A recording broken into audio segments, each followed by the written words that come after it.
来看国发会提出外国专业人才延揽甲雇用法的修正草案，包括要扩大开放自由工作对象，佮延长所谓药物签证停留的时间哦，嘛要来放宽申请永久居留的规定，提高劳动甲社会权益的保障，望会当成愈侪国际人才来台湾。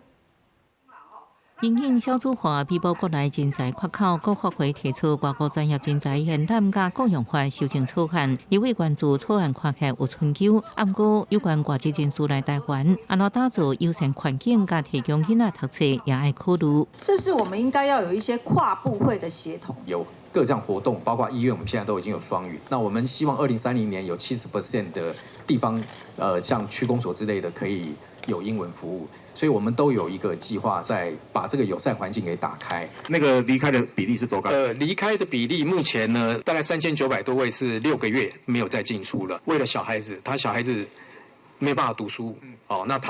他得回去，一进来很无助，所以我们就这几个我们都会打包，一起把它处理，建立一个好的生态系统。这版修正有4个重点，要请全球青年人士来台湾，为过去的前500个大学毕业生放领到前1000个，无需要2年工作经验。过来针对所谓优步签证停留期间，为原本上长6个月延长到2年，同时放领申请永久居留的规定，来提高留伫台湾发展的意愿，主要是优化台湾的留在环境。除了这个延揽国际人才，也有立委指出，台湾申请率去年只有13.4万人，今年恐惊会各创历史新高。只聚焦在补助